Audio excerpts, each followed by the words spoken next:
Fast food खाने से शरीर में क्या होता है। जो लोग फास्ट फूड, जंक फूड जैसे पिज्जा, बर्गर, चाउमीन और भी मैदे की बनी हुई चीजें खाते हैं, तब उनका बार बार फास्ट फूड, जंक फूड खाने का मन क्यों होता है। आज हम इस वीडियो में ये जानेंगे कि हमको बार बार फास्ट फूड खाने की क्रेविंग क्यों होने लगती है और इन जंक फूड को खाने से हमारी बॉडी में क्या होता है। तो चलिए वीडियो को शुरू करते हैं।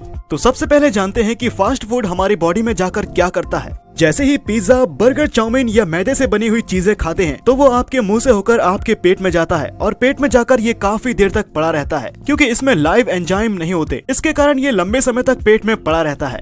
ये जंक फूड बने होते हैं मैदे से। तो अब सबसे पहले ये जानते हैं कि मैदा बनता कैसे है। आटा और मैदा दोनों बनते तो गेहूं से ही हैं। गेहूं में 3 लेयर होती हैं। सबसे पहली लेयर को ब्रेन कहते हैं, मिडिल में होता है एंडोस्पर्म और सबसे लास्ट में होता है जर्म। तो इनमें जो सबसे पहली लेयर में होता है वो है फाइबर, विटामिन बी और मिनरल्स। ये आपकी बॉडी के लिए अच्छा होता है। अब बीच में आता है एंडोस्पर्म जो आपकी बॉडी के लिए अच्छा नहीं होता। इसमें होता है स्टार्ची, कार्बोहाइड्रेट और लास्ट में होता है जर्म। पूरा न्यूट्रिशन से भरपूर होता है। इसमें vitamin B, vitamin E, phytochemicals और हेल्दी फैट्स होते हैं जो बॉडी के लिए चाहिए होते हैं। मैदा एंडोस्पर्म से बना होता है जो बॉडी के लिए अच्छा नहीं है। ये स्टार्च होने के कारण चिपकता है। अब जैसे ही आप फास्ट फूड खाते हैं तो पेट में जाकर वो लंबे टाइम तक पड़ा रहता है, क्योंकि वो है डेड फूड। इसमें कोई लाइव एंजाइम नहीं है। अब लंबे टाइम तक पेट में पड़े रहने से पेट में HCl यानी कि हाइड्रोक्लोरिक एसिड रिलीज होता है। इससे पेट में एसिडिटी बढ़ती है। जब ये हमारे पेट में हमारी छोटी आंत में जाता है तो इसमें फाइबर न होने के कारण ये हमारी आंतों में चिपकने लगता है और लंबे टाइम तक आंतों में वहीं चिपका रहता है, जिसके कारण वहाँ सड़न होने लगती है। अब जहाँ सड़न होगी वहाँ वायरस और बैक्टीरिया पनपने लगेंगे और सड़न के कारण पेट में गैस भी बनेगी और वायरस बैक्टीरिया पनपने के कारण वहाँ घाव भी होता है, जिसे हम इन्फेक्शन के नाम से जानते हैं। और इन्फेक्शन होते ही आपको पेट में तेज दर्द होगा। फिर आप डॉक्टर के पास जाते हैं और डॉक्टर एंटीबायोटिक थमा देते हैं। इसे आप चुपचाप ले लेते हैं और इससे आपको पेट दर्द से रिलीफ मिलने लगती है।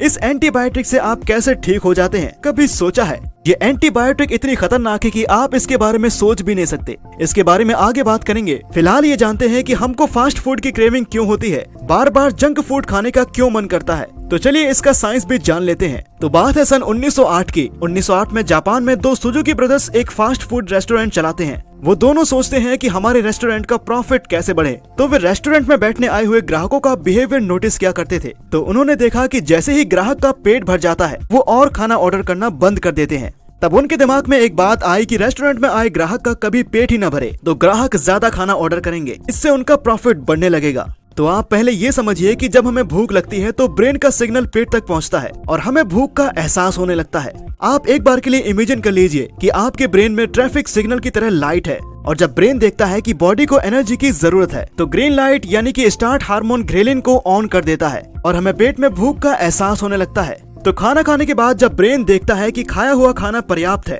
तो वो ग्रीन सिग्नल को ऑफ करके रेड सिग्नल यानी कि स्टॉप हार्मोन लेप्टिन को ऑन कर देता है। तब आपको एहसास होता है कि अब और खाने की इच्छा या आवश्यकता नहीं है। तो सुजुकी ब्रदर्स कुछ साइंटिस्ट से मिले और बोला कि आप कुछ ऐसा कर दो कि जो भी हमारे रेस्टोरेंट में खाने के लिए आए तब उनका ग्रीन सिग्नल हमेशा के लिए ऑन रहे और रेड सिग्नल हमेशा के लिए ऑफ हो जाए, ताकि उनको खाना खाने के बाद भी भूख लगती रहे, जिससे वो खाना ऑर्डर करें और खाते रहें। तो साइंटिस्ट ने इनकी बात सुनने के बाद एक केमिकल को बनाया जिसका नाम है MSG यानी मोनोसोडियम ग्लूटामेट, और सुजुकी ब्रदर्स को समझाया कि बस ये अपने रेस्टोरेंट में खाने में मिला देना। MSG की यही खासियत है कि जैसे ही खाने से आपकी जीभ तक पहुंचता है तो जीभ से सीधे ब्रेन में ग्रीन सिग्नल यानी कि स्टार्ट हार्मोन ग्रेलिन को लगातार ऑन रहने पर मजबूर कर देता है और साथ ही रेड सिग्नल यानी कि स्टॉप हार्मोन लेप्टिन को भी डिस्ट्रॉय करने लगता है। इसका मतलब है कि आप जितना MSG वाला खाना खाएंगे उतना ही आपको ग्रीन सिग्नल ऑन रहेगा और रेड सिग्नल ऑफ, यानी कि खाना खाने के बाद भी भूख लगती रहेगी।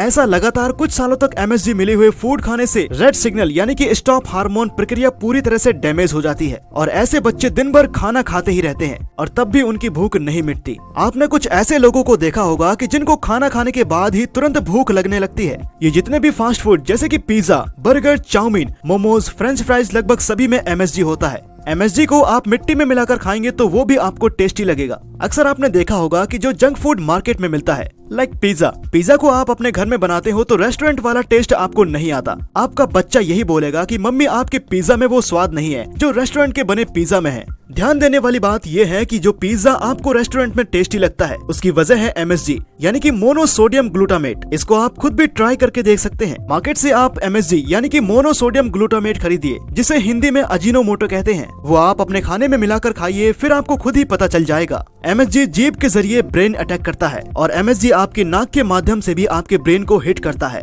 आपने कभी ध्यान भी दिया होगा कि आप किसी भी फास्ट फूड रेस्टोरेंट या जंक फूड के ठेले से गुजरते हैं, तब आपको पिकोली सी स्मेल आती है और आपको एहसास होता है कि भूख लगी है, कुछ खा लिया जाए। और कभी कभी तो कुछ लोगों के मुंह में पानी तक आ जाता है। दरअसल ये MSG का कमाल है। MSG leads to many kind of lifestyle diseases like diabetes, cardiovascular diseases, mental disorder, obesity आदि। जो आप लगातार 2 से 4 साल तक फास्ट फूड का सेवन करते हैं, तब बॉडी में कई प्रकार के मिनरल्स और विटामिन की डिफिशियंसी हो जाती है। इससे कई सारे सिम्टम्स आने लगते हैं, जैसे बार बार बीमार पड़ना, हमेशा थका सा रहना, ओवरवेट होना, नींद का न आना या फिर बहुत नींद का आना, पढ़ाई में मन ना लगना आदि। तब ऐसे में अगर आप डॉक्टर के पास जाते हैं तो डायग्नोज से पता चलता है कि कई सारे मिनरल्स और विटामिन्स की डिफिशियंसी है और फिर आपको विटामिन्स और मिनरल्स की गोली के साथ कई सारे हेल्थ के सप्लीमेंट लेने की सलाह दी जाती है। विटामिन्स और मिनरल्स को समझने के लिए प्रैक्टिकल एग्जांपल लेते हैं। मान लीजिए एक पेशेंट में विटामिन सी की कमी है और डॉक्टर उसको विटामिन सी की गोलियां देता है।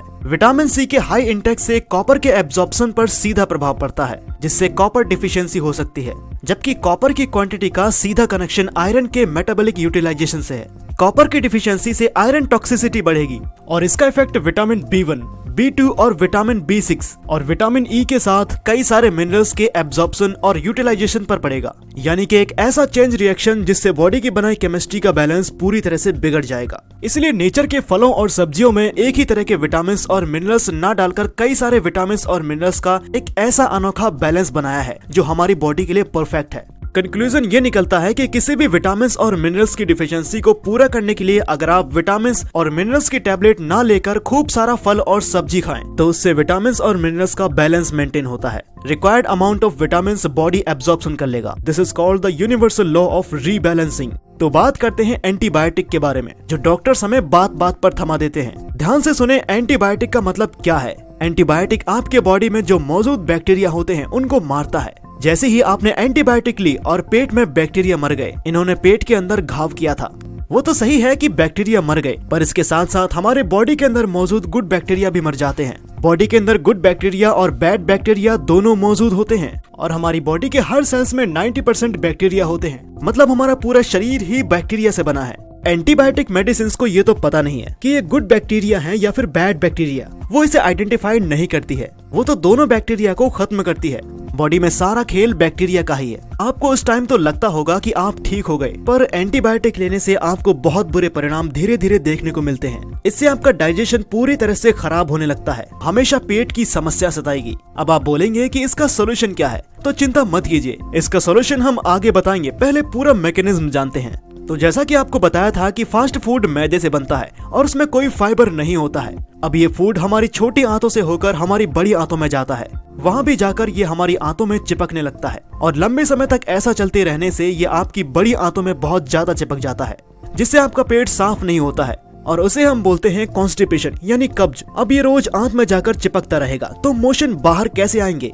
भले ही बाथरूम में घंटों तक बैठे कितना जोर लगाते रहें, इसके बाद धीरे धीरे आपको होने लगती है पाइल्स यानी बवासीर। बवासीर में सबसे पहले होती है खूनी बवासीर, क्योंकि आंतों में बहुत सारा मल चिपका हुआ होता है और वो भी बहुत दिनों से। तो धीरे धीरे वहाँ छोटी छोटी गांठें होने लगती हैं, जिससे जोर लगाने पर वहाँ से खून आने लगता है और व्यक्ति को इसमें बहुत दर्द होता है। पर इसके बाद भी अगर आप नहीं सुधरते हैं तो गांठें एनस के बाहर आ जाती हैं, जिससे व्यक्ति को बैठने पर भी तेज दर्द होता है, जिसके बाद फिर लोग ऑपरेशन करवाने जाते हैं। पर ऑपरेशन तो इसका हल नहीं है, वो तो टेम्परेरी है।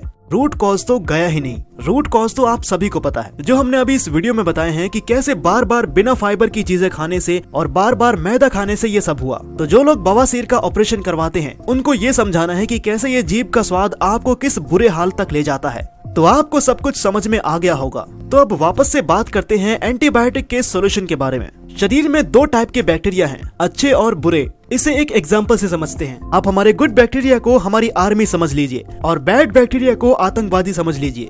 तो आपको कुछ नहीं करना है, बस आपको गुड बैक्टीरिया की फौज बढ़ानी है, जैसे ही शरीर के अंदर गुड बैक्टीरिया बढ़ने लगेंगे तो शरीर के गुड बैक्टीरिया बैड बैक्टीरिया को बड़े ही आसानी से मारकर शरीर के बाहर कर देंगे। तो आपको बैड बैक्टीरिया को नहीं मारना है, बस आप गुड बैक्टीरिया को बढ़ाइए, वो अपने आप इनको मारकर शरीर के बाहर कर देंगे। तो आप गुड बैक्टीरिया की फौज कैसे बढ़ाओगे? गुड बैक्टीरिया का भोजन है लाइव एंजाइम और फाइबर वाले फूड, और बैड बैक्टीरिया का भोजन डेड फूड यानी जिसमें लाइव व्यंजन नहीं है, मतलब अनहेल्दी फूड। तो आप जिस फूड को ज्यादा खाओगे उसी की संख्या बढ़ेगी। अब आप जैसे ही लाइव एंजाइम वाला फूड खाना शुरू करोगे तो लाइव एंजाइम फूड यानी फल और सब्जियां जो डाइट हमें नेचर से मिलती है उसके खाने से गुड बैक्टीरिया बढ़ेंगे, और साथ ही आप अनहेल्दी फूड खाना बंद कर दोगे तो बैड बैक्टीरिया को उनका खाना नहीं मिलेगा, जिससे वो धीरे धीरे बॉडी से खत्म होने लगेंगे। और जैसे फल और सब्जियां खाना शुरू करोगे तो उनमें फाइबर की मात्रा भी ज्यादा होती है, तो ये आपके पेट और आंतों को क्लीन करते हुए आपकी बॉडी से बाहर आएंगे, क्योंकि फाइबर क्लीनरी का काम करता है। जैसे हम घर में पोछा लगाते हैं वैसे ही फाइबर भी एक तरीके से अपने अंदर एक पोछा लगाता है। तो आप इन फास्ट फूड को कभी कभी खा सकते हैं, पर ये याद रहे कि इसे खाने के बाद आप रोजाना डबल क्वांटिटी में फल और सब्जियां खाएं। इससे होगा ये कि जो आपने कभी कभी अनहेल्दी फूड खाया है तो फाइबर उसको अंदर से क्लीन कर देगा, और जो लोग रोजाना अनहेल्दी फूड खाते हैं उनको आदत पड़ चुकी है। तो आप लोगों से रिक्वेस्ट है कि आप ये बुरी आदत छोड़ दीजिए, नहीं तो बाद में सारी उम्र हॉस्पिटल के चक्कर लगाते रहोगे। तो उम्मीद करते हैं कि आपको सब कुछ समझ में आ गया होगा। अगर आपको इस वीडियो से थोड़ी सी भी हेल्प मिली तो वीडियो को लाइक करें और चैनल को सब्सक्राइब करके बेल आइकन को दबाना ना भूलें। तब तक आप अपना ख्याल रखिएगा। हम फिर मिलेंगे आपसे ऐसी ही और भी समस्याओं के समाधान के साथ।